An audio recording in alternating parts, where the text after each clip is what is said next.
سامعین کرام، ملت اسلامیہ کے عزیز نوجوانوں، بزرگان ملت، اسلام وہ واحد مذہب ہے جس میں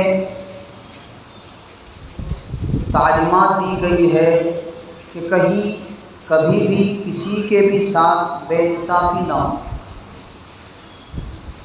جہاں گناہوں قسم کی تعلیمات اسلام سکھاتا ہے، وہی انصاف پرور رہنے، عادلانہ زندگی جینے اور عادلانہ نظام فراہم کرنے کی تعلیم بھی اسلام دیتا ہے۔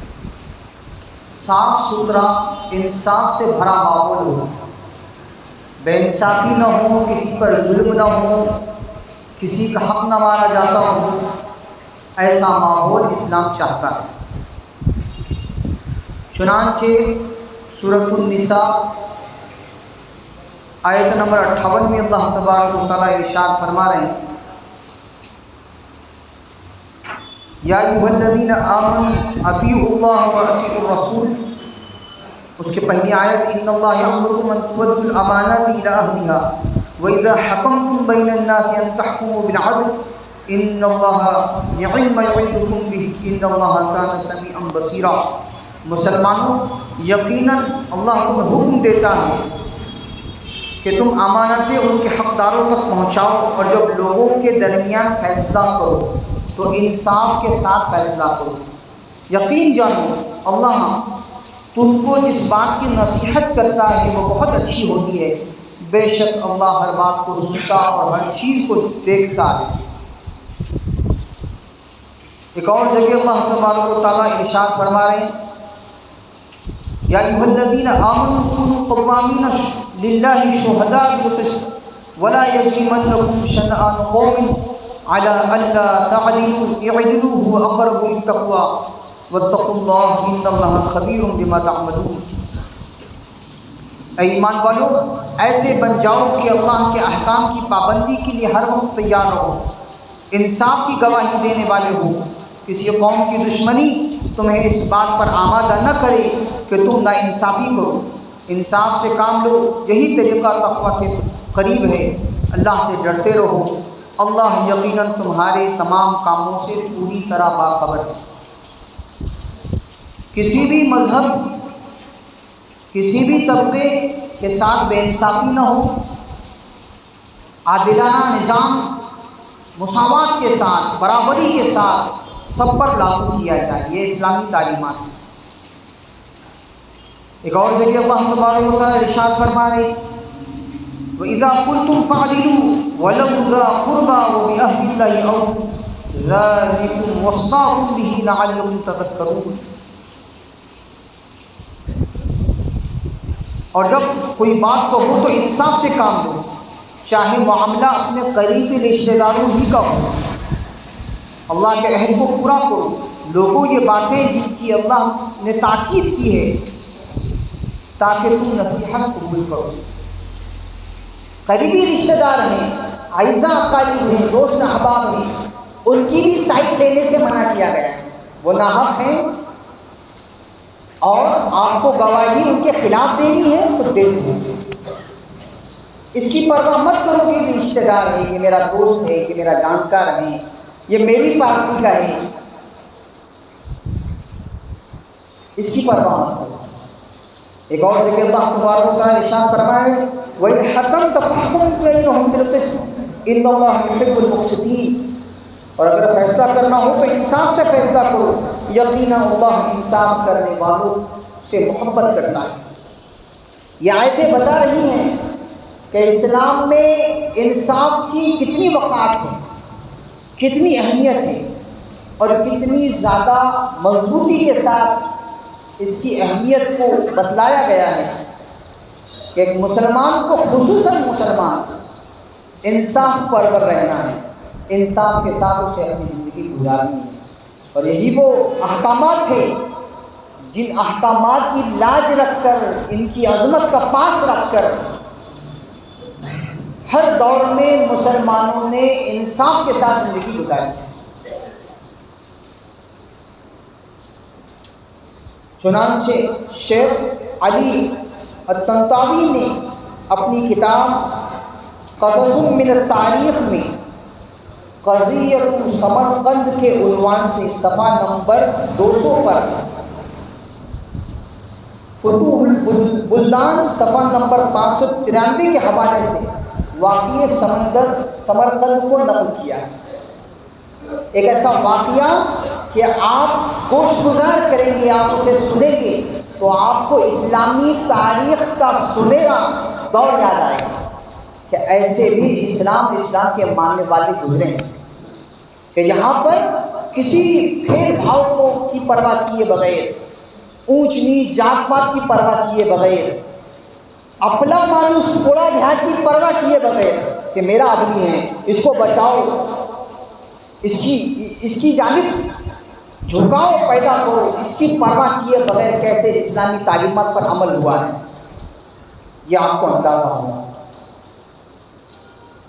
چنانچہ یہ مؤرخین اپنی تاریخی کتابوں میں اس واقعے کو نقل کرتے ہیں کہ اسلام کی تاریخ عدل و انصاف، رعایا نوازی، اصولوں کی پاسداری کی بے شمار مثالیں موجود ہیں۔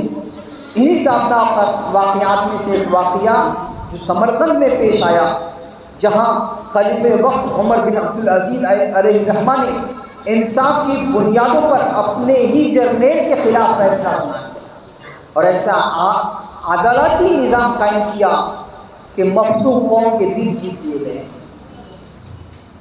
یہ واقعہ خلافت بنو امیہ کے عظیم خلیفہ حضرت عمر بن عبدالعزیز رحمۃ اللہ علیہ کے دور میں پیش آیا۔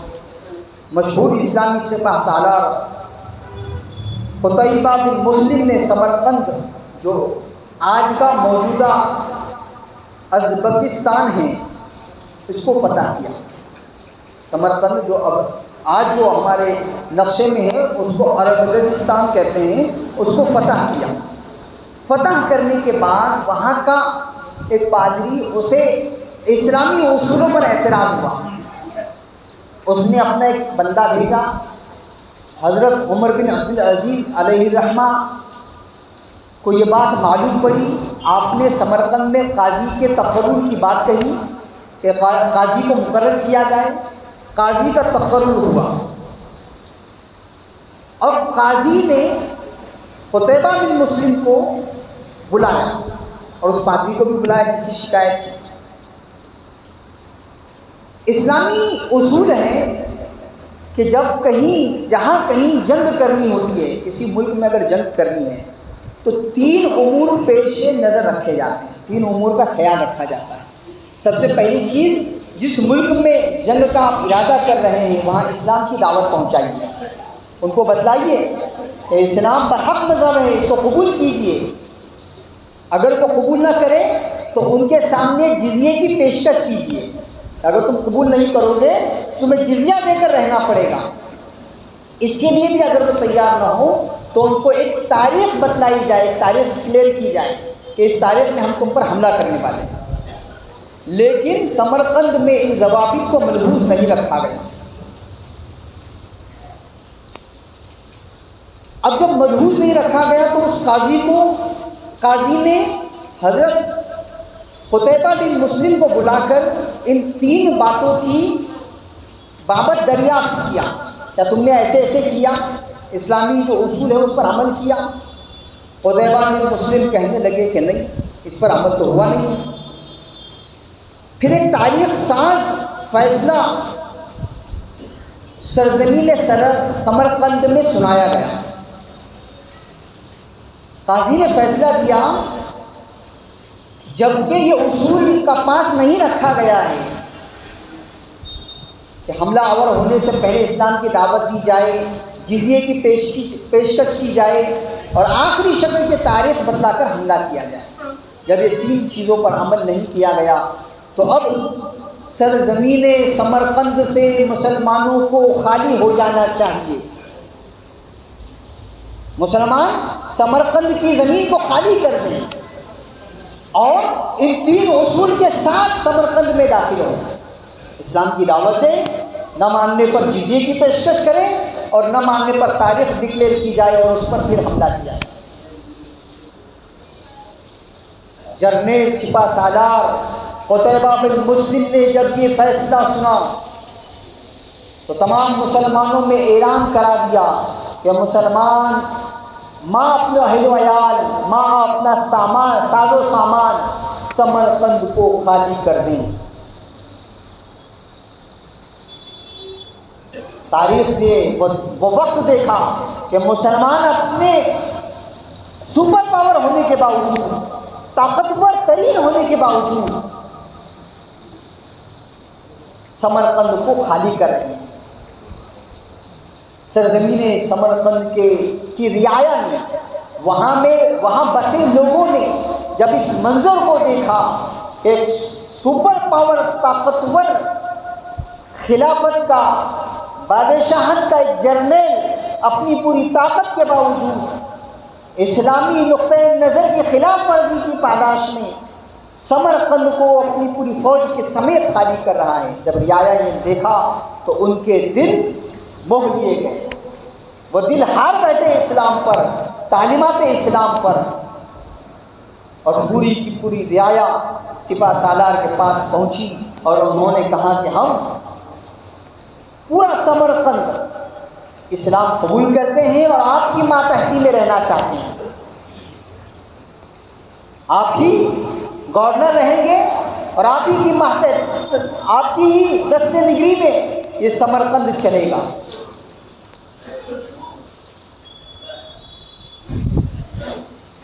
دیکھیے حضرت عمر بن عبدالعزیز رحمۃ اللہ علیہ کا عدل، قاضی کا بے باک فیصلہ، قتیبہ بن مسلم کا سر تسلیم خم کرنا، سب اس بات کی علامت ہے کہ اسلام صرف عبادت کا دین نہیں بلکہ عدل، اصول اور حق پر مبنی نظام پر چلتا ہے۔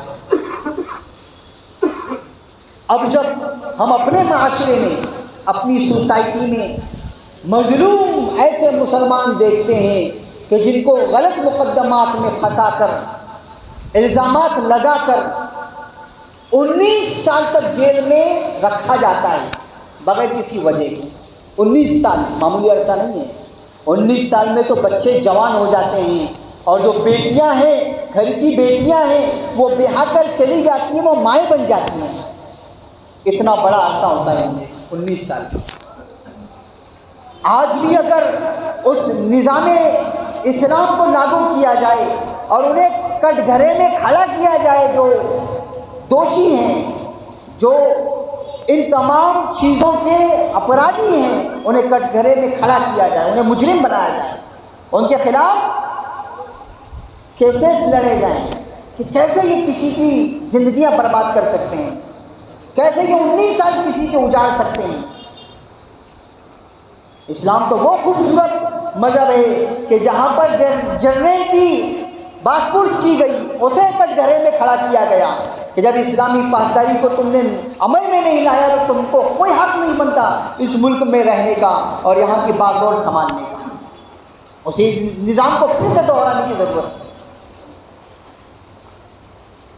پھر سے دہرانے کی ضرورت ہے کہ ہر وہ بندہ جو ظلم کرنے والا ہو، ظالم مزاج کا بندہ ہو، جو لوگوں کو الگ الگ مذاہب میں بانٹنے کا نظریہ رکھتا ہو اور خاص مذہب دیکھ کر آسان ٹارگٹ بنانے والا ہو، جہاں کہیں بم بلاسٹ ہو رہے ہیں، فسادات ہو رہے ہیں، ایک آسان ٹارگٹ ہے مسلمان، پکڑ لو، دھڑ دو، اس پر کیسز لگا دو، الگ الگ دفعات اس پر عائد کر دو۔ اب ان دفعات کو اپنے سے چھڑانے کے لیے، اپنے آپ کو بے گناہ ثابت کرنے کے لیے اور نردوش ثابت کرنے کے لیے اور یہ بتانے کے لیے کہ میں بے گناہ ہوئے، اسے 19 سال لگ گئے، اور پھر 19 سال میں وہی آ کر واپس معاملہ رک گیا کہ اصل مجرم کہاں ہے؟ جب یہ نردوش ہیں، بے گناہ ہیں، تو اصل مجرم کہاں ہیں؟ اور جن لوگوں کے ساتھ زیادتی ہوئی، جن کے مال و جان لوٹے، تباہ ہوئے، ہلاک ہوئے، جن کا نقصان ہوا، اس کی بھرپائی کون کرے؟ اور ان لوگوں کو انصاف کہاں سے ملے؟ یہ ساری وہ کمیاں ہیں جسے پور کرنے کی ضرورت ہے، بجائے یہ کہ بے گناہ لوگوں کے ساتھ ہمدردی کی جائے. جب ان کے 19 سال آپ واپس نہیں کر سکتے تو کم سے کم آپ ان کے ساتھ ہمدردی کا معاملہ تو کر سکتے ہیں. الٹا چور کوتوال کو ڈانٹے کہ اور زیادہ ان کے اوپر نہیں، یہ غلط ہوا ہے، ہم ہائی کورٹ جائیں گے. کلیرا نیل چڑھا ہو گیا.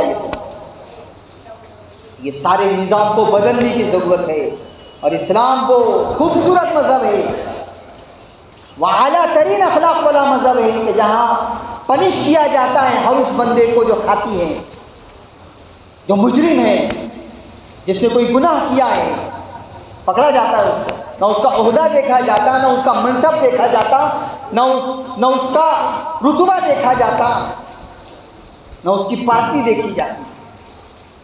جس سے غلطی ہو اسے کٹ گھرے میں کھڑا کیا جائے، اسے پنش کیا جائے، اسے سزا دی جائے. یہ اسلام کی خوبصورتی ہے.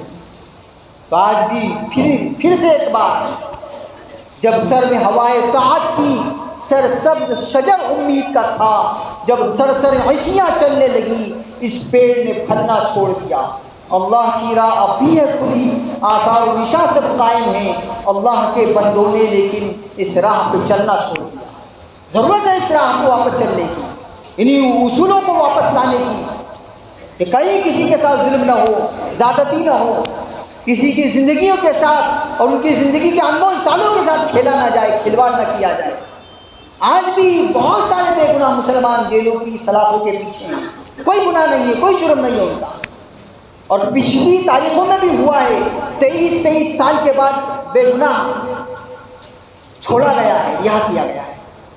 اور اب کے یہ کیس میں 19 سال کے بعد. مسلمانوں کو ہوش میں آنے کی ضرورت ہے اور متحد ہونے کی ضرورت ہے. کوئی بھی کہیں سے بھی آ کر آپ کے بندے کو اونچا کر لے، ایسا نہیں ہونا چاہیے. مضبوط ہو جائیے، متحد ہو جائیے، ایک پلیٹ فارم پر آنے کی کوشش کیجیے. اللہ تبارک و تعالی عمل کی توفیق عطا فرمائے. وآخر دعوانا الحمدللہ رب العالمین والصلاة والسلام علی سید الانبیاء والمرسلین صلی اللہ تعالی علیہ وسلم.